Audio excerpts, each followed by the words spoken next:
Hello everybody, welcome back to my channel. And before I get started, I just want to remind you, don't forget to like and subscribe. I really appreciate it if you can do that for me. And let's get started. So in this video, what I'm going to be talking about is why I am still buying Bitcoin in this crisis regardlessly. So the Bitcoin value is still falling as investors want to rush out of assets into cash. I have no idea how low the price can go, but I do expect it to fall even more if people panic due to the pandemic and want to exit the market at any cost for cash. This capitulation could cause Bitcoin to drop to some really attractive low prices that can be taken advantage of by those who understand the fundamentals of Bitcoin and the bigger picture. Now, I don't advise anyone to buy into Bitcoin even at these prices without doing their own research. It's imperative that you do your own research and you understand what you're investing in so that you have confidence in what you're investing in as well, and that you're not afraid to lose what you put in. So make sure you always do your own research before investing into anything. Don't just listen to any of my videos and take it for face value and be hyped and pumped as a result of me being hyped and pumped and go into investing in something without having done your own research. You need to be hyped and pumped off your own accord because you understand what you're getting yourself into and you understand the bigger picture, you understand the fundamentals, and you're not relying upon anyone else, any other YouTuber, any other influencer to influence your emotions in order to invest. You have to understand it yourself. It's very important. So, and always never invest cash. You need to look after your family, pay your bills, and live on into Bitcoin. Never invest more than you can afford to lose. That's the main point to remember. However, me personally, I am still going to be accumulating Bitcoin during this crisis. I am not into Bitcoin for the short-term reward, but I am into Bitcoin for the bigger picture. And the bigger picture is, even though everyone is rushing into cash right now and selling off their assets left, right and center, capitulating the market in panic because they fear what is happening and want more cash reserves to ride out the recession, at the end of the day, according to me, in my opinion, that cash is still trash. No matter which way you look at it or how you want to look at it, the bankers are still going to do what they always do during recessions, and that is slash interest rates to encourage more borrowing and buy up government bonds. All of this, in simple terms, just means that they are pumping more fiat trash into the economy like they have been doing for decades. What do you think this does to your cash savings when they pump all this money into the economy and they just print it out like that? What do you think it does to your cash savings? It certainly does not make it gain more value, that's for sure. I can tell you that. This kind of money printing inevitably leads to price rises, which ultimately means the purchasing power of your fiat currency decreases. Because prices are rising, but that purchasing power of your pound, your dollar, is not rising with the prices, it still remains the same. In fact, it goes down because it doesn't keep up with the price rising. Just look at the purchasing power of the pound today compared to the last few decades. Speak to your parents, grandparents, and ask them how much were they able to buy with a pound back in the day, and compare the difference.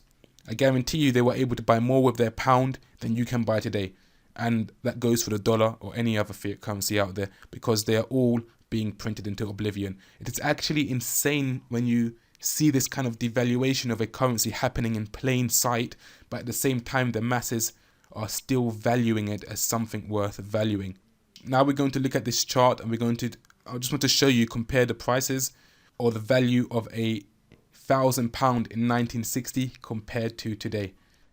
Here you can see the value of £1,000 in 1960 compared to what it would be worth today in terms of purchasing power in 2020. So £1,000 in 1960, to have the same purchasing power as £1,000 in 1960, today in 2020, you would need £23,182.15. And this is the UK inflation rate of £1,000 from 1960 to 2020, according to the National Statistics Office Composite Price Index. Today's prices in 2020 are £2,200 218.21% higher than average prices since 1960.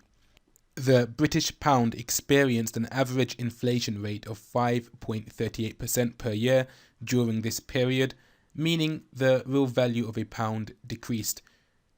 So in other words, £1,000 in 1960 is equivalent in purchasing power to about £23,182.15 in 2020, a difference of £22,182.15 over 60 years. And 60 years is not too long ago. That's the time, I mean, some of our parents today are 60 years old, our grandparents even, alive today, who were saving, who had cash of £1,000 they put in the bank and they saved it all these years. Compared to what they could buy back then with £1,000 to today, they've lost tremendous value, because that same £1,000, for them to have the same purchasing power, would have to have grown up to £23,182.15. And we know fully well that £1,000 in the bank or cash under your bed is not growing to £1, let alone £23,182.50. So the 1960 inflation rate was 1.03%. The current inflation rate is now 1.50%. And if this number holds, £1,000 today will be equivalent in buying power to 1,015 next year. So this just tells you that currency is still being printed today, that if you have £1,000 today, next year that £1,000 will need to grow by £15 in order to have the same purchasing power. It's insane. So the buying power of £1,000 in 1960, this chart shows a calculation of buying power equivalents of £1,000 in 1960. So if you have £1,000 in 1960, your buying power is worth £1,000.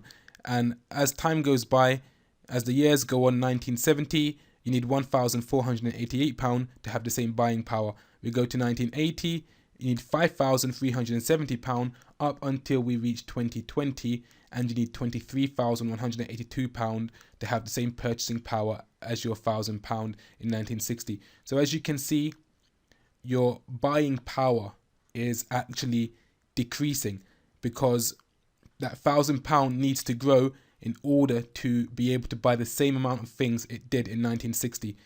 And your £1,000 is not growing in cash. So you're actually losing money saving cash in the long run. And the numbers are all right here, guys. It's right there for everyone to see. When £1,000 is equivalent to £23,182.15 over time, that means the real value of a single UK pound decreases over time. In other words, a pound will pay for fewer items at the store. And this is why I do not like saving cash. I do not like saving fiat currency. And this is why I call it garbage. This is why I call it trash. Because in 60 years, your life savings, if you have saved it in cash, pretty much went to nothing. And here's the buying power of £1,000 over time. And this graph basically explains how inflation erodes the value of a pound over time.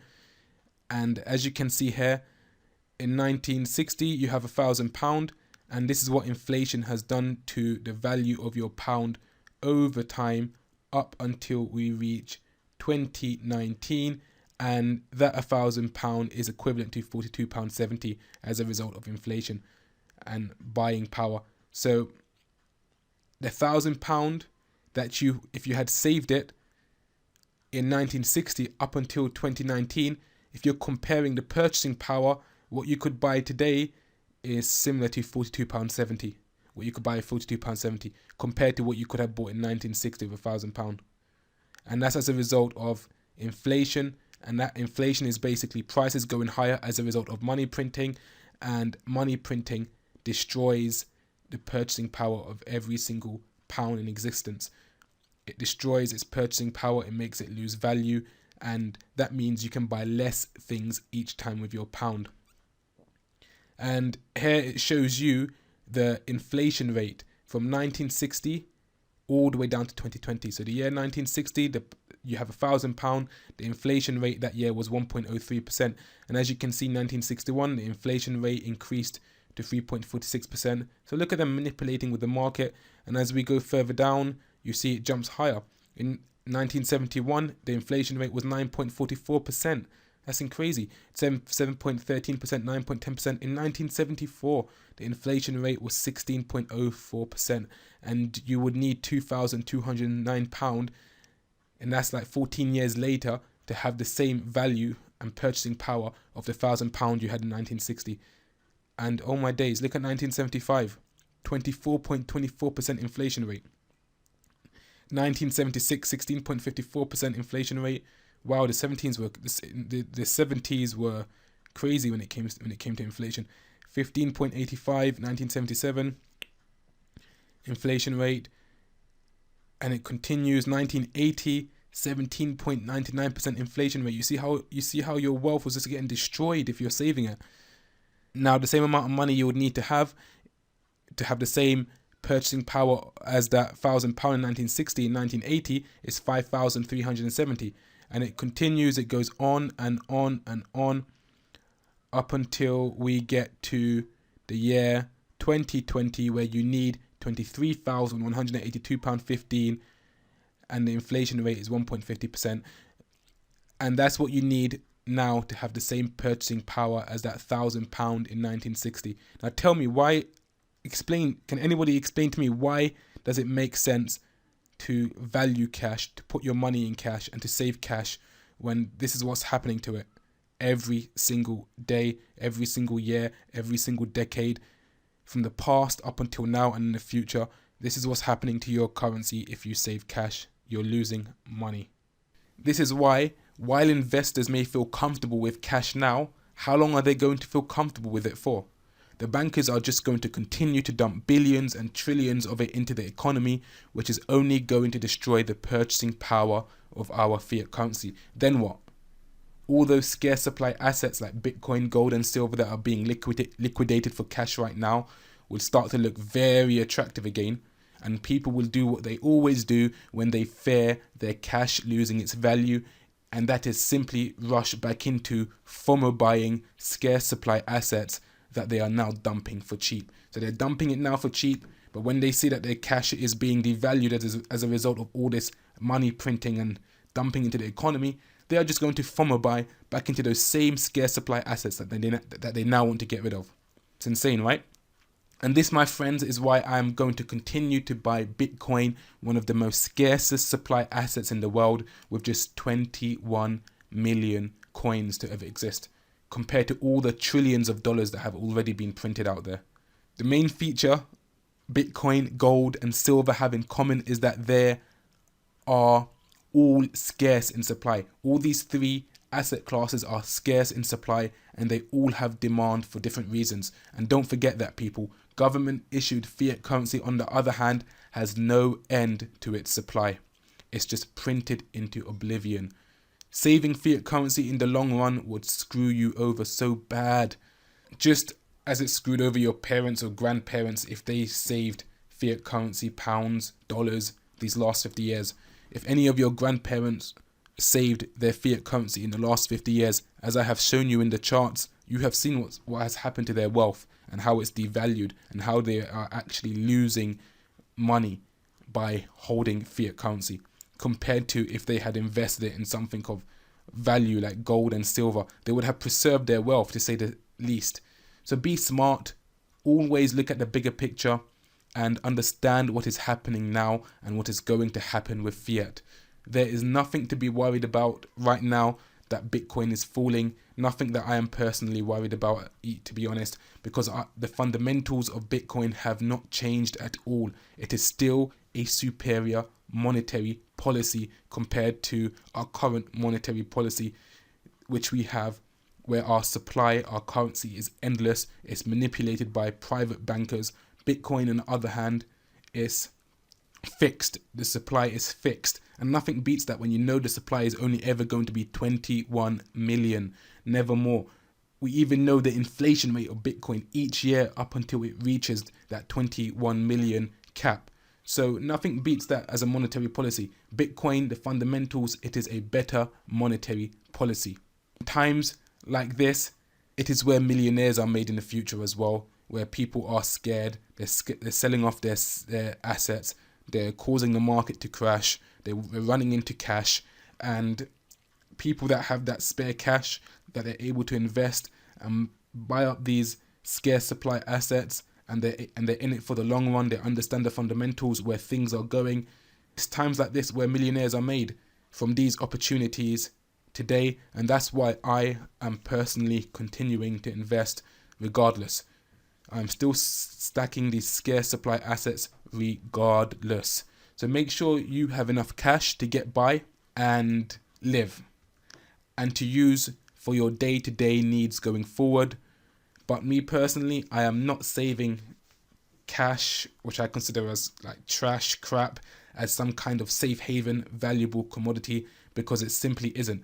And this is why I personally always buy Bitcoin, silver, not that much gold, because I think silver is more undervalued than gold. It performs better than gold during bull runs, and silver is extremely undervalued right now, extremely undervalued. So I like to buy Bitcoin, silver, and if I can't buy any silver, then it will be gold. But no matter the state of the economy, I like to buy these three asset classes, no matter the state of the economy or the financial markets. So long as we have a government issued fiat currency, I am always going to be selling my fiat for Bitcoin, gold and silver. And as I say, I sell my fiat for Bitcoin, gold and silver because literally I'm selling it to the person that's willing to give me their Bitcoin, gold and silver. They want my fiat just as much as I want their Bitcoin, gold and silver. So they may see that they're making a great trade. I see that I'm making a better trade. So in the end, the greatest transfer of wealth will not happen to those holding stacks of fiat currency. They may end up like Zimbabweans today. In the end, the greatest transfer of wealth will happen for those holding real, scarce, valuable assets. And that is all from me. Hope you all have a good day, and don't forget to like, subscribe, and goodbye. The banks have accounts with the Fed, much the same way that you have an account in a commercial bank. So to lend to a bank, we simply use the computer to mark up the size of the account that they have with the Fed. So it's much more akin, although not exactly the same, but it's much more akin to printing money than it is to borrowing. You've been printing money. Well, effectively. He's not kidding about printing money.